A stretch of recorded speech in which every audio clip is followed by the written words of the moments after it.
Hi, I'm Ariel Zimros, and I'm hosting a new podcast called Vice News Reports. With so much going on around the world, so many people telling you they have the definitive take on the news, we bring you to the news so you can hear it for yourself.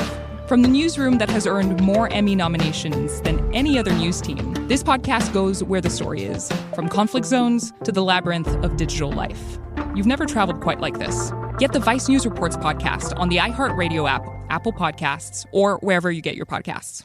What's up? I am Machine Gun Kelly, and look, I know Halloween is going to suck this year because there's no trick-or-treating and all that, but I've got a treat. There's a musical podcast that I made with my friends 24K Golden, Ian Dior, and Dana Dentata, and Satan.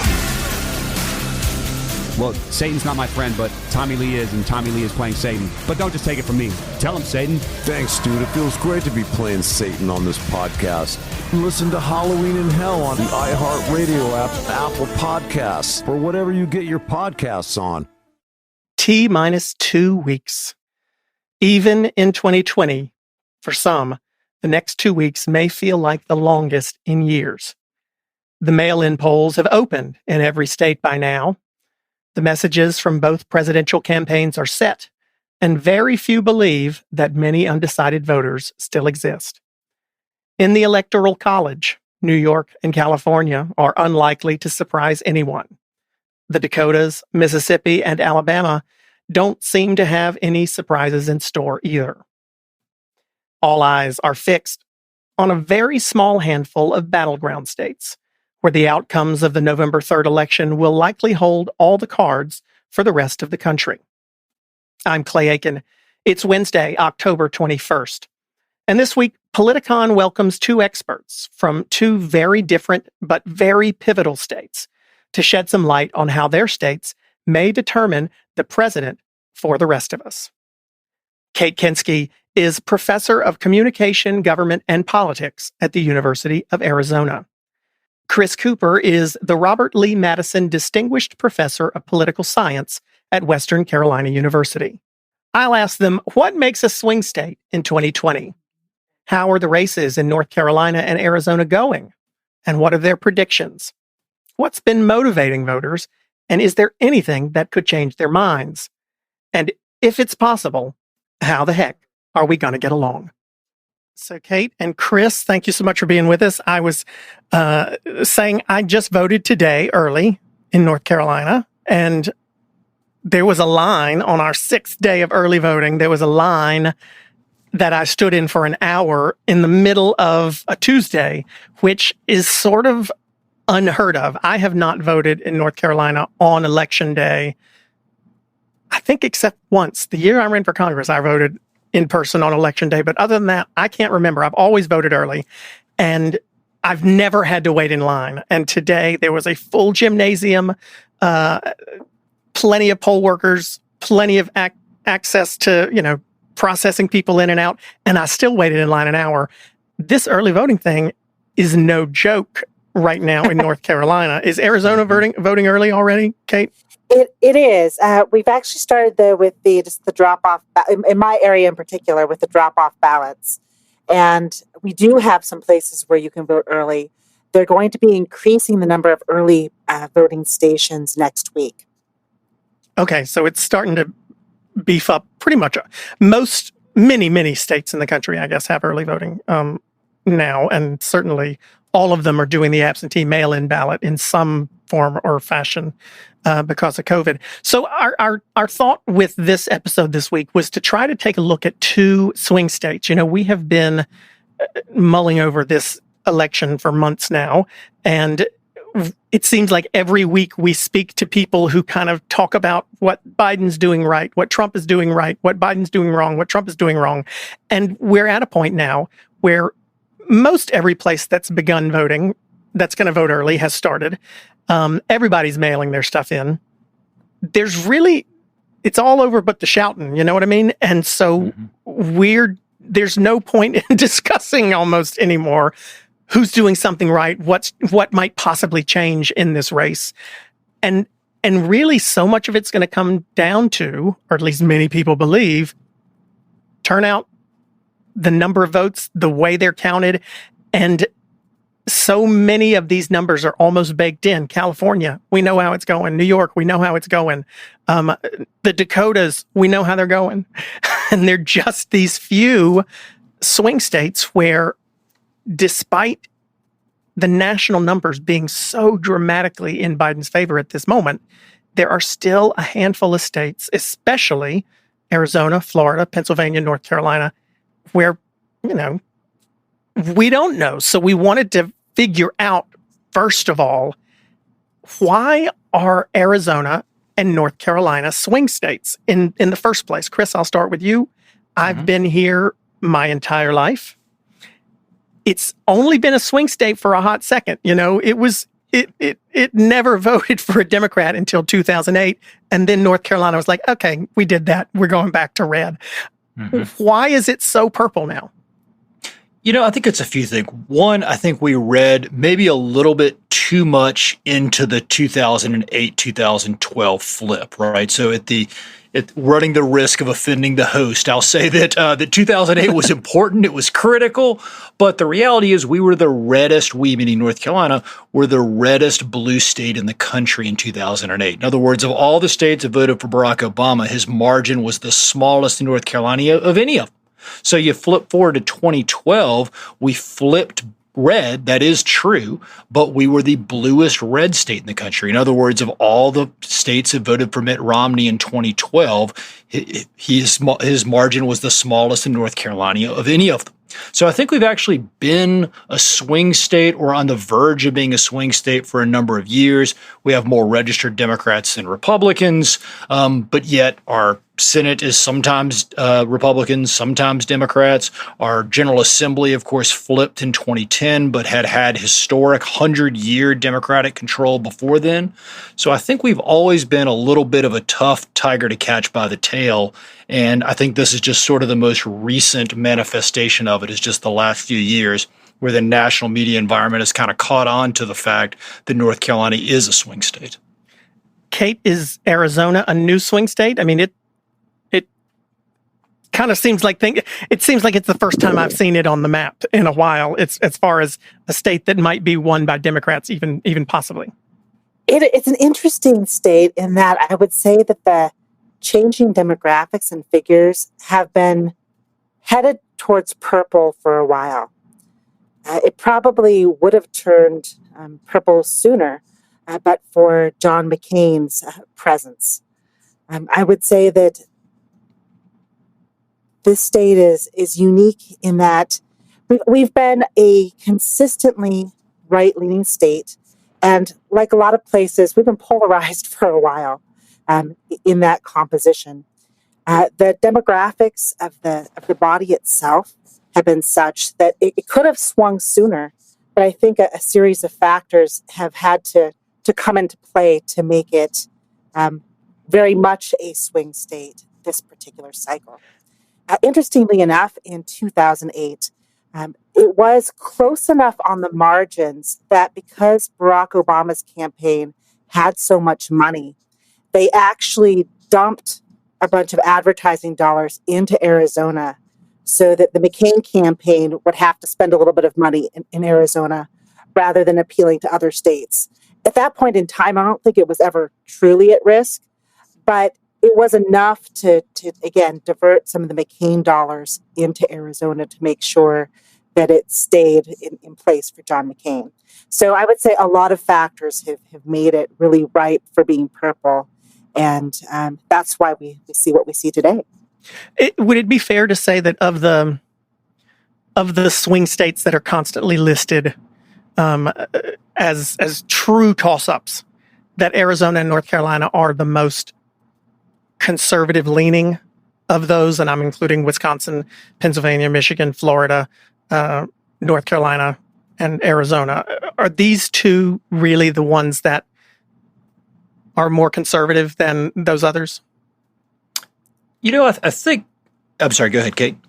Oh, that's fine. I would say yes, but it's always a continuum, and there's different aspects of being Republican or being conservative. I think for Arizonans, the part of being conservative really has kind of a libertarian flair to it. And so that's coming into play as well. Chris? Yeah, and I think, to some degree that I think that may be true that we're on the more conservative end of the spectrum. But I don't know, I look at a state like Wisconsin, for example. I mean, I think Scott Walker and what happened up there looks a lot like North Carolina. I think some of the state legislative power grabs in Wisconsin, again, resemble a lot of what happened in North Carolina. I would look at a state like Florida that, of course, has had some very, very conservative laws passed, particularly as it relates to felon disenfranchisement. So I think a lot of these swing states do, again, sit right on this razor's edge. It doesn't mean that every citizen of these states is purple or is a moderate, but it means that there's roughly equal numbers of folks on the left and folks on the right. So, I notice you didn't list Iowa in that list, maybe for a good reason, but, certainly Iowa leans a little bit to the right. And I think some folks might argue that Iowa could constitute a swing state in 2020. So I think most of these states are kind of tough ones to figure out. The flavor is a little different in North Carolina than Arizona, but I think their similarities are that it's a tough states to figure out. Well, do you think that there are... I think that's an important... Go ahead, Kate. I was just going to say, I think that's an important point that when we say that Arizona's purple, that doesn't mean that it's filled with moderates.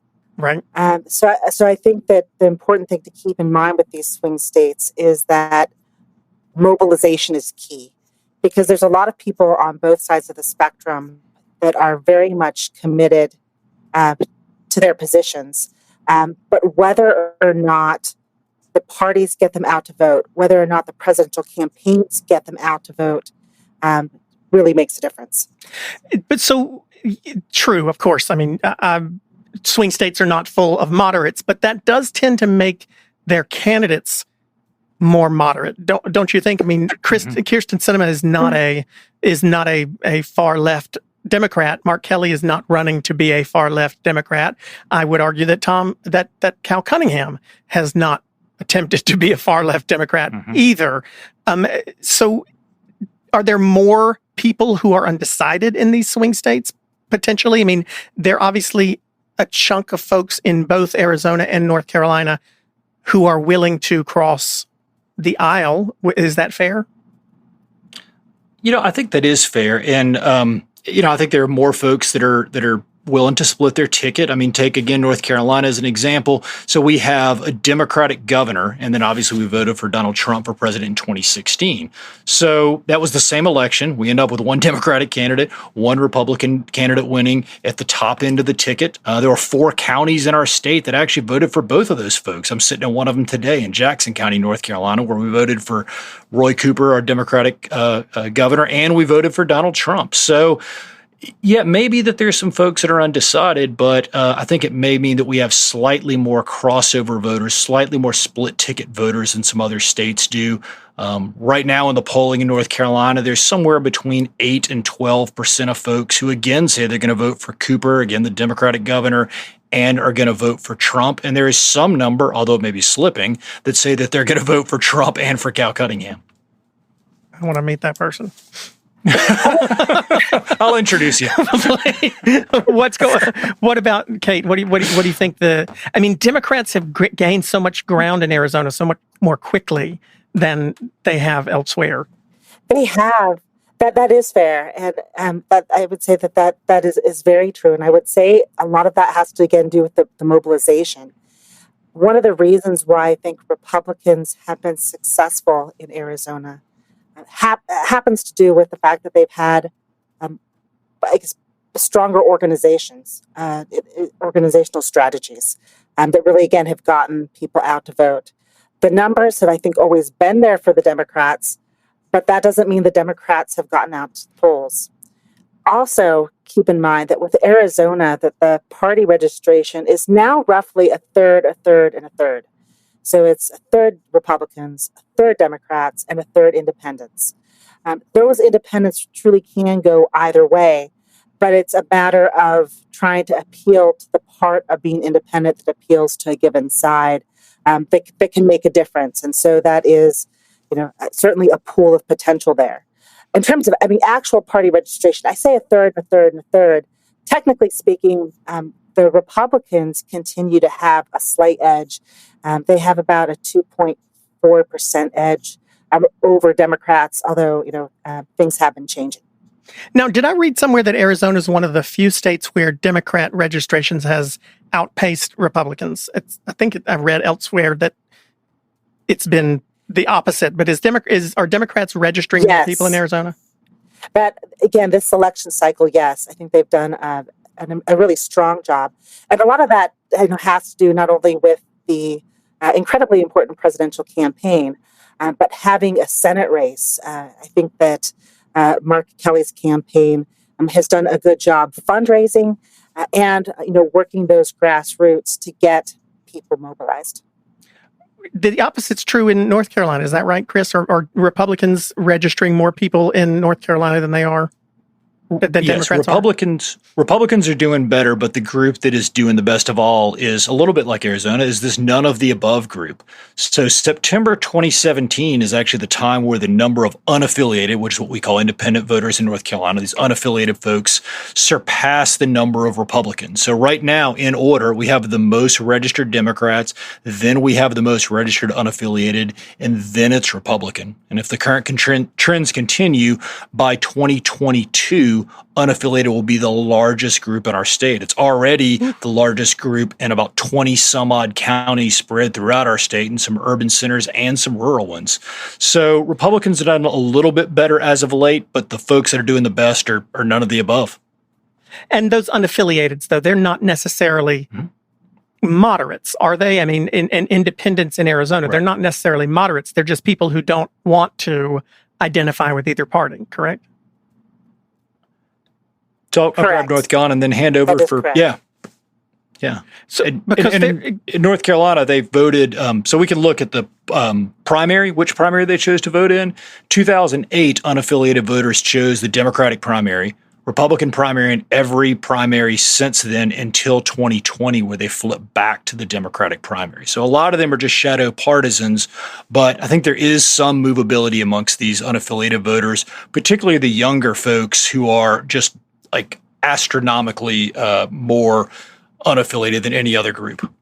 And North Carolina also, like so many other states in the South, has a long history of people having registered as Democrats from years prior. I mean, my mother was a registered Democrat for decades until she finally decided not too long ago to change her affiliation. I mean, is there a possibility that some of these people have finally just decided to change their registration to Republicans? What's driving the increase?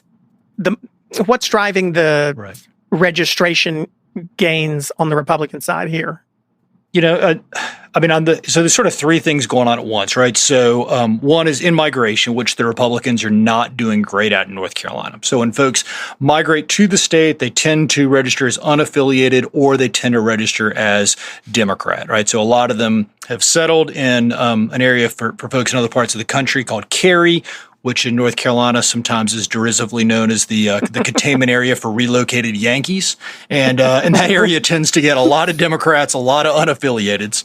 You then have got, of course, the young people who are entering the electorate, and they are, again, much more likely to be unaffiliated. And then you've got these party switchers. And so about 1 million people have, really 1 million examples of party switching in North Carolina over the last 10 years. And Democrats have definitely been the big loser amongst these party switchers. A lot of times folks will go from Democrat, they're kind of legacy Democrats, to unaffiliated, and then kind of complete the transition all the way to Republican. So what's going on with turnout in Arizona right now? I mean, I want to get to both. Obviously, I'll admit, and I've already admitted to Chris, that I specifically asked for him to be on this episode because I do follow your Twitter feed pretty religiously to find out what's going on with absentee voters and voter turnout and how many people have voted in early voting here in North Carolina. But in Arizona, are there numbers that you're seeing as to how many people and what parties are dropping those ballots off already?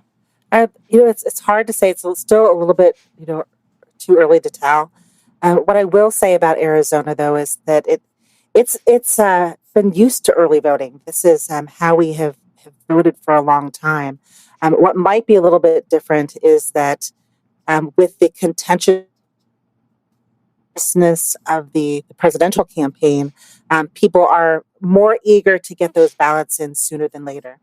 What we don't know is how much gain is going to happen once those people who would have already voted anyway, if we'd only had it on election day, once they get their ballots in, will we see any gains above that? What are you worried about in Arizona? Are they handling, since you've done the absentee ballot, since you've done the early voting in the past, do you think the state is fully equipped to handle the larger number? I do think that it is equipped. I think that one thing that Arizona has done quite well over the past couple decades is handle, not only early voting, but just our voting records in general. Like Arizona does a good job of that. So I don't really see that as a problem. I haven't heard of anything nefarious, going on behind the scenes like we've heard about in other states. So hopefully that continues to be the trend where most places stay on the up and up. Chris, there's a few things going on in North Carolina. What are you worried about when it comes to the counting of all the ballots? Give folks an idea of what is to be expected come November 3rd and beyond in North Carolina, since so many people are going to be paying attention here. Yeah, so just to catch folks up, we were the first. One reason we've had a lot of attention, we're a swing state, obviously, but also we were the very first state in the country to mail out ballots, right? So we're first in flight, it says on our license plates, and we're also first in mail-in balloting, at least in the 2020 cycle. And it's been really an extraordinary rise. So we've already returned about 3.3 times the number of ballots as were returned in all of 2016. So take all of 2016, multiply it by 3.3, and that's where we are as of today, with still a ways to go. So this is a big increase, and I think we're all trying to figure out how well the State Board of Elections is going to deal with that. There's also been what seems to be a lawsuit every week or maybe half week where we've been changing rules as to how we cure ballots. And so ballot curing is this really seems kind of technical thing, but basically if you return a ballot and you didn't mark it right, so your witness signature didn't make it on there, you goofed somehow, the State Board of Elections or the County Board of Elections will then return that ballot to you to be cured or fixed, and then you mail that back. There's been all sorts of questions about how we do that curing process, and we're actually changing that midstream. So one thing I'm worried about is just the messaging of all that, how that gets out to voters. The other big thing that's shifted in North Carolina so far is that traditionally absentee by mail, which is our technical term for mail-in voting, tends to favor the Republican Party, right? You tend to get a lot of folks overseas who might be military. The plurality of them are Republican. Not so much in 2020. In 2020, only about 18% of people who have returned ballots thus far by mail are Republicans. So it's like overwhelmingly Democrats. And so what that's going to mean on Election Day, one, again, the messaging, but two, I think the first thing that hits in North Carolina is going to be this blue pop. And then I think the Republicans are going to gain as the day goes on, because the way we process ballots is the first ones to be counted are going to be these early and the early absentee balloting. So I think watching it on election night, if you're paying attention to North Carolina, right when the polls close, you're going to see Dems up. Just chill out, have another drink, give yourself a little bit of time, and I think it's going to start to look tighter. Is it expected that North Carolina will have all of their returns in on election night, or are we looking at in North Carolina a few days of waiting to get all of them? Or when are ballots due? Yeah.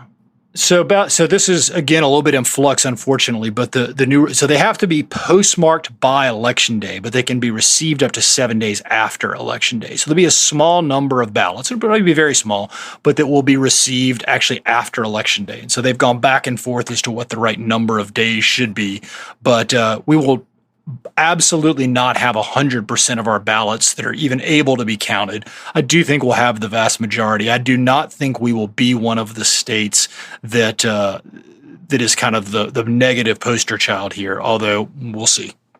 Is the same true in Arizona? Okay.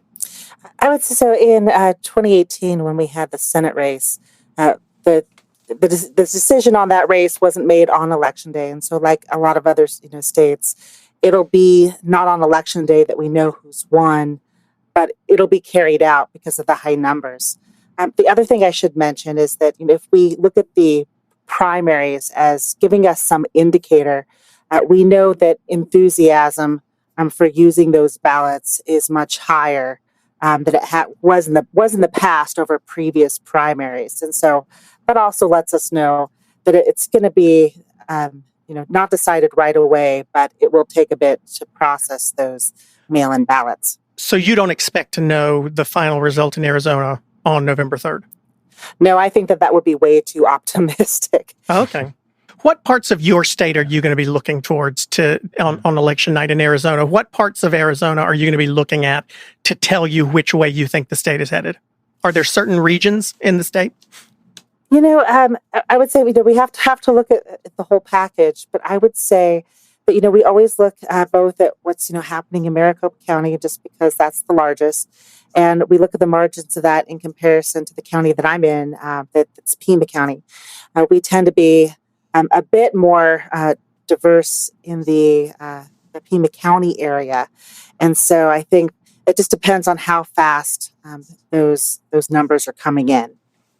Chris, what about in North Carolina? Is there a place that a county that you're looking at saying, if such and such goes one way, that the state goes that way? Yeah, and I'll try to grab a little bit of the front one too, just on other states to watch. I mean, I'll be watching, who wins and who loses.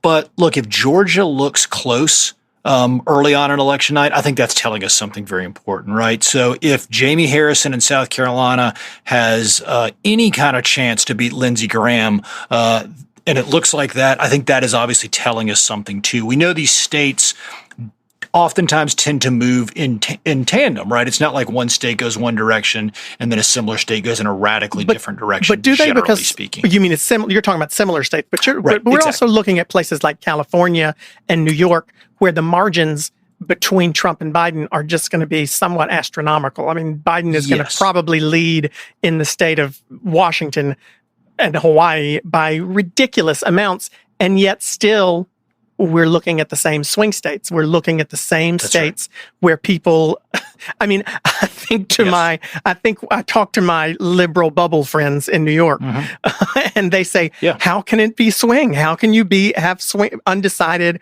or swing voters who can't decide between the two? But it seems to be the same states that always end up that way, despite these huge margins elsewhere. So that's right.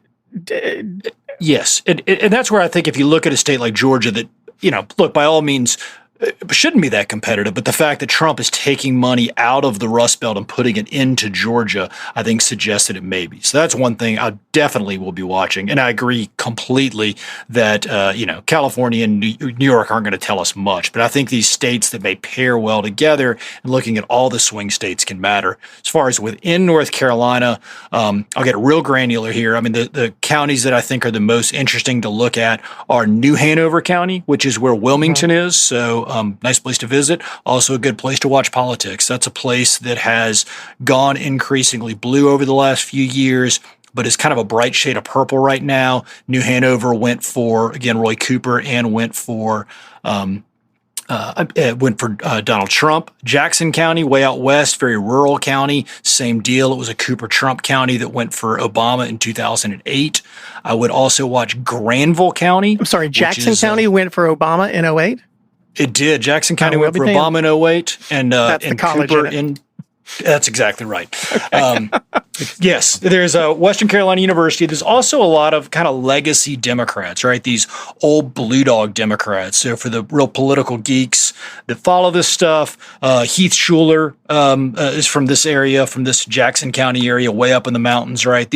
Some of them are Democrats who may like the guns a little bit more than your average Democrat, but they're Democrats nonetheless. So Jackson, New Hanover, Granville is another one, and Nash. Those are sort of the four counties that I try to watch in North Carolina that I'll be watching very closely on election night. They all have profiles electorally that are hard to figure out, and their party registrations in those places tend to favor unaffiliated voters as well. Writing them down, writing Pima County down in Arizona. Go ahead, Kate. Honestly, it depends on how much the margins are coming in. I mean, that's the one thing to keep in mind. If it turns out that you're looking, for example, at Maricopa, which normally would support Trump, but the margins seem really close. That's when things become more interesting. In terms of states overall, I would just say that, I always pay heavy attention to Florida, Pennsylvania, and Ohio. Right now, if you look at the trends in the polls, the difference between, when it leans Biden and when it leans Trump is so razor thin. And all of those states have plenty of electoral votes up for grabs. Pennsylvania with 20 electoral votes, Ohio with 18, Florida with 29. Those are the states that I really pay a lot of attention to because I think they give us a good sense of what's going on with the swing states as a package. After you listen to today's podcast, here's one to add to your playlist. I'm Christian O'Connell, and I've had this thought for a while. What if you took the world's funniest and most interesting people and asked them to share the stories behind their 3 most treasured items? When you said the idea, I thought that's a really good idea. No doubt about it, the guitar. I think I know the same chords now as I did when I was 14. You know what I mean? From iHeartRadio, this is The Stuff of Legends. Add it to your playlist for free. Just search for Stuff of Legends in your podcast app. On September 17th, 2009, 24-year-old Mitrice Richardson disappeared without a trace in the woods near Malibu, California. She had been arrested at a beachside restaurant for failing to pay a tab and taken to the Lost Hills Sheriff Station. She's not from that area, and I would hate to wake up to a morning report, girl lost somewhere with her head chopped off. The police released her just after midnight with no car, no cell phone, no money. She doesn't know the area. She's never been in your area. Well, I think she's depressed. That's what has me more. That's worried you more than just her. Okay. Mitrice disappeared into the darkness and was never seen alive again. I'm Catherine Townsend, host of the podcast Hell and Gone. We're going to try to find out what really happened to Mitrice Richardson. School of Humans and iHeartRadio present Hell and Gone Season 3. Listen to Hell and Gone on the iHeartRadio app, Apple Podcasts, or wherever you get your podcasts. Do you think folks have made up their minds, both of you? I mean, in your states, even though there's swing, even though we probably couldn't predict with any certainty which direction either one will go, do you think that most voters have made up their minds, or do you think there's still some people in Arizona, Kate, who are gonna watch this debate on Thursday, gonna still make up their mind in the ballot booth? Are there still undecided voters in Arizona? I suspect there are very few undecided voters. I think it's mainly for those people who might be in that crossover category, trying to decide if it's worth filling out the ballot for them. And so it's very unlikely that someone's going to change their disposition in any way. But it might be really hard for someone who has been conservative or has, been a Republican to make that crossover to vote for Biden. Or by the same token, if someone has been a Democrat and they've, always been a Democrat, it's kind of hard to make that move, even though they know. So it's tribal there. They might not support the candidates at the time. And very much so. So I don't think that there's a chance of really, again, convincing people, although, things can happen. I would say that if we, think, for example, in the country overall in 2016, I think the polls probably, for a long time were fairly accurate. But then we had that October 28th, Comey letter that I think kept some people home and made some people more enthusiastic and get out to vote. And we still have time for unexpected events to occur, which might, again, not change someone's proclivity to vote for Biden or Trump, but might change how enthusiastic they are or no longer enthusiastic. That's really what's at stake. Is it the same thing in North Carolina, or are people still actually making up their minds, Chris? I agree completely with what Kate just said. I think that's exactly how this works, right? There's not a whole lot of undecided voters out there. There's not a whole lot of persuadable voters out there.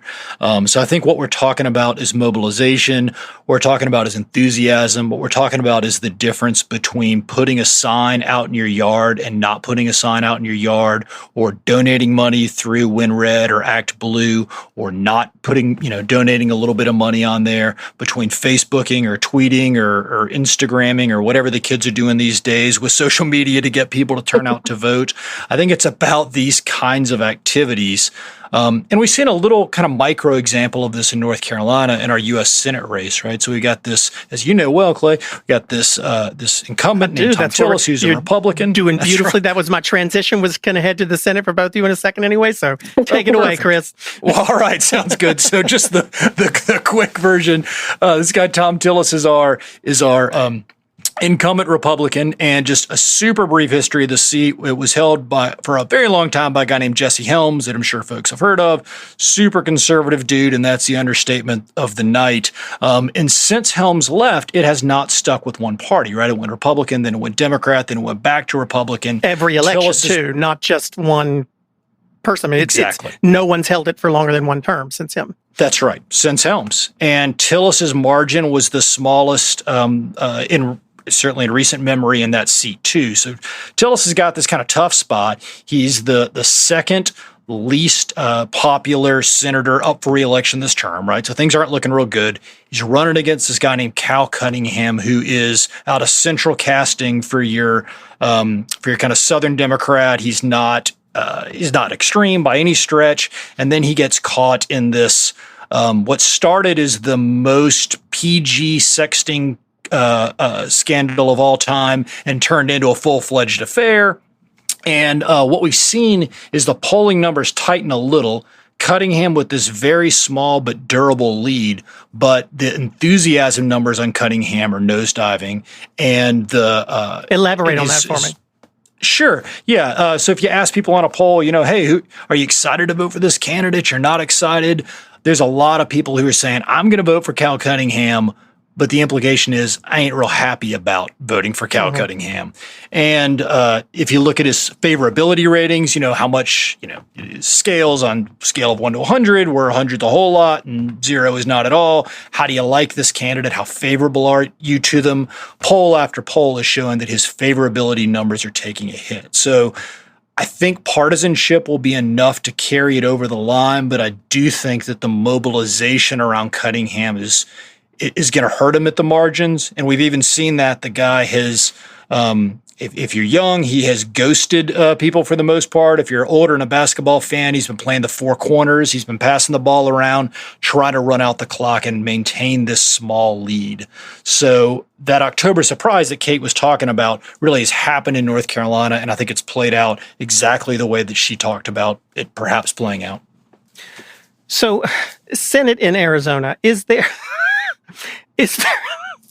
any person who should have lower self-esteem than Martha McSally? I'm so sorry. I'm so sorry. I mean, I don't try to be nonpartisan. I just own it. But I don't mean to be completely rude.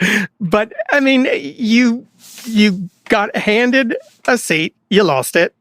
You got handed another seat, you lost it. I mean, Arizona has gone from no Democrat representing it in the Senate since the early 80s, I believe. Yeah. And in the course of 2 years, Martha McSally has. Is it unfair to say that it's Martha McSally who has lost both of those seats? Is she just a victim of a political time that's not right for her? Or is Martha McSally that disliked in the state of Arizona? I do think it has to do in large part with how she's aligned herself on issues and Trump, and sticking to that and not branching out in the same in a very different way from the candidates that we had in Sinema in 2018 and Mark Kelly currently, where the difference being both those Democrats, certainly are Democrats, but at the same time, they seem in a lot of ways like John McCain or Jeff Flake, where they're still willing to speak their minds when it's not necessarily party line. And I think that just the rhetoric around that, it really does tend to appeal to Arizona voters in the sense that we do have a lot of independents and a lot of people who are libertarian, and they kind of respect the idea that someone, isn't necessarily beholden to party or to president. And I think that really has been perhaps a disadvantage for McSally. Because she would be, I mean, is it fair to say that she is more unpopular in the state of Arizona than Trump is? I mean, do you think that race is over practically? I mean, I know you don't want to call it specifically, but no, yeah, I would never call it. She has run behind Mark Kelly by large margins since he got the nomination. Is that right? Yes, she has. And if you look at the tracking, like Real Clear Politics, and you look at it across time, there's been movement, but it's been little movement. And if you look at the charts, he has been ahead of her for a long time. Even before he got the Democratic nomination, the polls suggested that he was running well against her, and that simply has continued. He has also done a remarkable job for his first time really running for office. I've done a remarkable job as a first-time candidate. Excellent job at fundraising, and an excellent job really just holding his own in the one debate, for example, that he had against McSally. And so I think those things certainly point in his favor.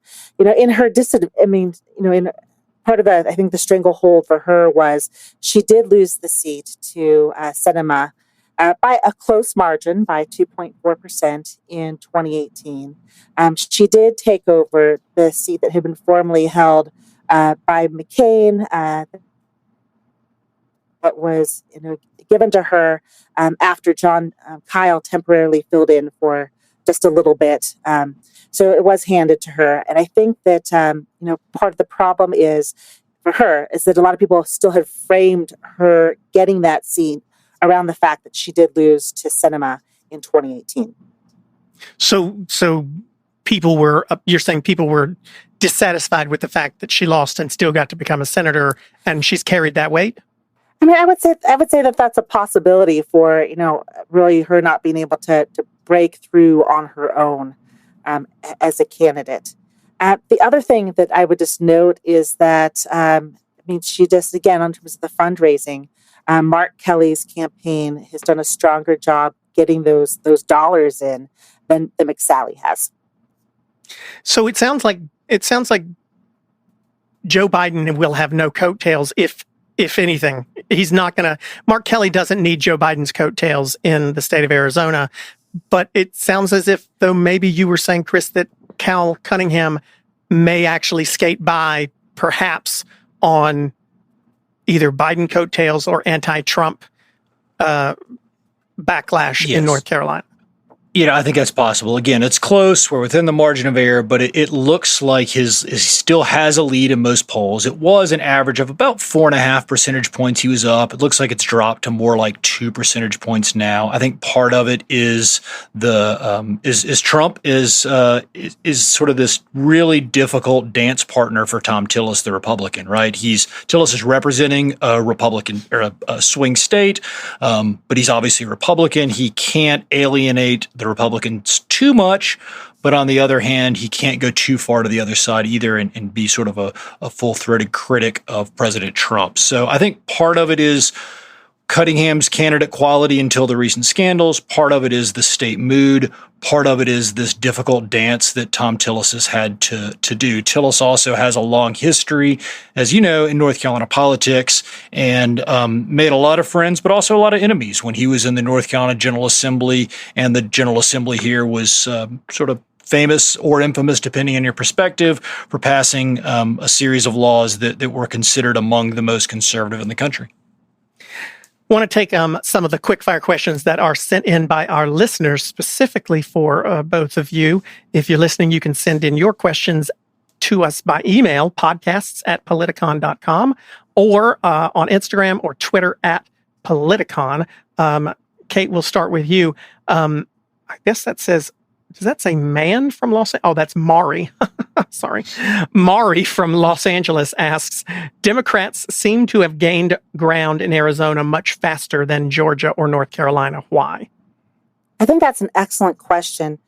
Going back to the Senate race, I think that it's a combination of not only things being high stakes at the presidential level and both sides knowing that it's high stakes at the presidential level, but having that very competitive I don't know about competitive, but having a very unusual Senate race in which Mark Kelly's campaign, again, is ahead in the polls, has done a better job at fundraising. I think that in comparison to previous campaigns, this is where we're seeing, those grassroots campaigning and just the fact that parties matter. And in this particular campaign, Democrats have done a much stronger job than they have in years past, really getting those people registered. And, what they hope, of course, is also sending in those ballots. Okay, Chris, Brianna from Topeka asks, people keep talking about the silent Trump voter. Are they out there in North Carolina? I'm sure they are out there in North Carolina. It's not, we'll see, right? We'll see what happens after Election Day. I'm sure they're here. I got to tell you that, when I talk to folks that are Trump voters, they don't seem to be very silent, right? I mean, they're pretty proud of the person they're supporting. I think the silent Trump voters that perhaps existed in the 2016 election are exactly the kind of people that were turned off by 4 years of pretty divisive rhetoric. So I'm sure there are some of them. I do not see them as being the people that are going to drive this election. If Trump wins North Carolina, it's going to be close, and it's going to be kind of, I think, as we expect. I don't think there's going to be this huge groundswell of Trump support that we don't expect. I'll tell Brianna, Wake County is not a conservative county. It's very blue, and there are more Trump signs randomly scattered around this county. They aren't very shy here. So I don't know. Maybe they're shy elsewhere, but if you're going to be shy somewhere, you'd think you'd be shy here in Wake County. Kate, David from Tempe asks, should Biden be campaigning more in the state if he wants to flip Arizona? I think that's an excellent question. And I would say that when presidential candidates visit, they got a lot of free media coverage, right? Because it's not just that they're visiting and talking with some people who support them, but they get that local news that then covers them, and it certainly would be a boost. In comparison, we saw Biden-Harris, visit Arizona October 8th, I believe it was. In comparison, Trump has been out consistently. Of course, the Biden-Harris campaign are a little bit at a disadvantage to the extent that they're not holding large rallies in the same way that the Trump campaign feels comfortable doing because of the differences in how they feel about the coronavirus. And so that is certainly a constraint. But I would say that if the Biden campaign could come out, that certainly would help boost motivation on the Democratic side. Chris, Lilly from Greenville asks, is this the last year Republicans have a demographic chance for the presidency? Great question. Of course, one of which Greenville, South Carolina, North Carolina. I was asking the same thing. We're going to say North Carolina, even though the other one's closer to you, but I'll... That's all right. We'll take the one on the eastern side of the state where President Trump was not long ago. Right. No, I don't think so. I think we're going to have a two-party system for the foreseeable future or longer, and I think the parties have a way of adapting. I don't see this as the death of, or perhaps even the decline of the Republican Party. I think we're going to have a two-party country, a polarized country for a long time to come. I want to follow up on that one with both of you. What do you see for the future of each of your states when it comes to a presidential race in 2024? Kate, do you think Arizona has shifted towards the Democrats and will remain a swing state? Or do you think that come 2024, this race this year is so much about Trump that come 2024, Arizona will head back towards the conservative Republican side? Are you permanently a swing state, or do you think that this is just a Trump anomaly? I think sort of both. Trump certainly makes things more of an anomaly, but I think that if you look at where Arizona has been at, going back in time, the margins in support between the Republican and the Democratic presidential candidates have been shrinking over time. And so they become much, much slimmer. I think maybe what's different is people really realizing that, whoa, those margins have been so much slimmer. And to the extent that they realize it and the Democrats see that they now have a chance in, what was previously seen as a red state, I think makes a difference. And so my bet is that Arizona continues to be a swing state in 2024. Maybe a little different tone to the question for North Carolina, because it's been swingy for the last few cycles. Is this in North Carolina an anomaly? Is it simply that North Carolina, and like much of the rest of the country, is shifting a little bit leftward simply because of Donald Trump? Do you think 2024 will be a good year for Democrats in North Carolina, or do you think the Republicans are going to have the ability to bounce back once Trump is not on the ballot anymore? Whether he wins or loses. Right. I think not having Trump on the ballot will probably help. But I mean, I think it will be a swing state, certainly in 2024 and for the foreseeable future. I don't think we've experienced the kind of demographic shift that Arizona has experienced. So I think their path has probably been a little bit different than North Carolina. But I'm also seeing some of the other growth states in the South slowly moving back towards the Democratic Party, right? Again, we're seeing this, just the fact that we're having a conversation about South Carolina, perhaps a Democrat winning there, right? Even what odd stuff happened with, I know you don't buy it. I listened to your Jessica Taylor episode. Wake me up when he wins. I mean, I'd love it, but wake me up. I tend to agree. But I think what Harrison's done in all seriousness is to start to build a party back in the state of South Carolina. And so I think that can have an effect. And I think what's going to happen in North Carolina is we're going to stay fairly steady as some of these other states move. I think we'll be a purple state, a squishy state, a battleground state. You pick your adjective, we'll be there in 4 years. If Jamie Harrison wins, I'm going to bed because it's over. As far as I'm concerned, if Jamie Harrison wins, Biden has won. He might have won Texas. I'll find out in the morning. I can go to bed. I just don't know that I see Jamie Harrison winning as much as I might love that. And the last question I want to ask both of you. We started this podcast, pre-COVID.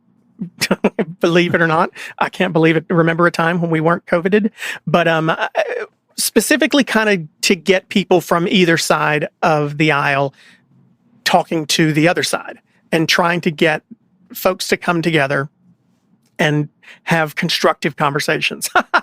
A better chance of Jamie Harrison winning in South Carolina than that. And we slowly have morphed it over the past months to have just one person on, or to just have experts on that weren't necessarily partisan, because it's very tough to get anyone from the right and the left to come together and have a civil discussion. It's not easy. And I have personally hypothesized that perhaps the fact that I grew up in a swing state, I ran for Congress as a Democrat in a blood red district, and have spent so much of my life with family members who are of different parties than I am, and walking down the street and seeing about 50-50. The fact that I'm from a swing state, I believe, has kind of given me a perspective that I don't necessarily see from Democrat friends of mine in New York or California, or states where, they are surrounded in what we might call a bubble. So from two people who, live and work and study and research swing states, specifically states where there are a mix of people, I wonder if you believe that politicians who come out of North Carolina and Arizona are forced to moderate a little bit, to listen to the other side, more so than perhaps a senator from South Dakota who's probably only talking to Republicans, or a senator from Idaho who's probably only talking to Republicans, or New York who's only talking to Democrats. And just in general, I'll ask you the question we ask everybody, taking into account what you know from living in and studying swing states, Kate, how the heck are we going to get along? That's an excellent question. I would say that that for those who have lived not just in swing states, but I would say more specifically in competitive districts, I think how you think about things does differ. And if you have lived in a competitive competitive district, you know that the politicians do have to moderate and people do have to make concessions. I mean, how we get out of this might be more messiness before some clarity in how we treat each other. But I think that like redistricting really matters. I think that I think it's possible. I think that people can. If anything, the last few years, I think people can always get worse. Girl, I've been hoping this was the bottom. I ain't gonna lie to you. But so one of the things I study in addition to states in general is civility and tracking incivility across time, and we're seeing changes in how politicians talk. It is one of those times where I would say I would love to go back to some previous norms that we had to make discussions more possible. We've seen breaks, for example, in national discussions where people call each other liars. Frequently, that's become something that's a more recent finding. Dianne Feinstein just got trashed because she complimented a Republican and gave him a hug. I mean, that's pretty bad, right? I mean, whether you agree, I mean, I certainly disagree with Lindsey Graham personally, but I'm not going to trash someone for trying to be civil with him. Right, and I think things are felt more viscerally, at least at this moment in time, than they have in the past. I think that, one of the problems is everyone wants to see the other side as the problem. And very few people want to do some introspection, police their own side, and really think, is it, everyone being a Democrat that is only going to make you happy, or on the other side, everyone being a Republican? Because that's not the way the world is. And again, we need that introspection to, maybe hold to higher norms than, whatever is best for our party. Chris, how the heck are we going to get along? I'll start with some bad stuff and I'll end with some maybe good stuff. How's that? All right. So we haven't had enough negativity. So,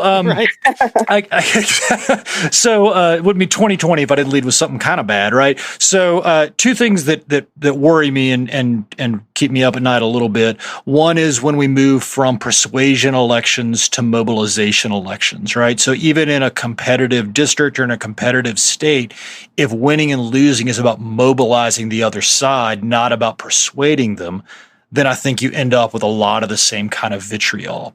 And in some of these competitive states and competitive districts, there's a political scientist named Frances Lee who has a book called Insecure Majorities. And sort of what she shows is that sometimes when you don't think you're going to be in charge for very long, that's when politicians actually may act the most extreme, because it's like act now or never. So that's your kind of bad news stuff. On the good news, and these words had never been put together before, but some good news I saw on Twitter. There's two. I know. Two folks running for governor of Utah. I don't know if y'all saw this today, but there's a Democrat and a Republican, and they're running against each other. And they have this ad, everybody should find it, where they say something to the effect of, hey, we disagree on how we should get there, but we have the same vision for America, and we're going to accept the outcome of the election, whatever happens. And they did an ad together?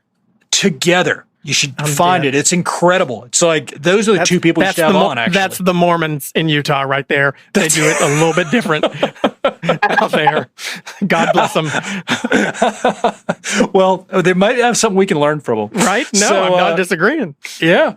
So I think that's part of it. And there's one other on the kind of reading material book. There's a political scientist named Lee Drutman who has a book. I think it's called Breaking the Two-Party Doom Loop. And the book says what you would think it would say, right? It kind of makes this argument about how we're in this two-party doom loop and how we can get out of it. And unlike a lot of political science work, he kind of ends with some proactive thoughts. So if you read that book, you may not buy everything in it, but I think it's a good place to start as we think about how to get along a little bit better. You're not going to get out of this without giving me a prediction, Kate.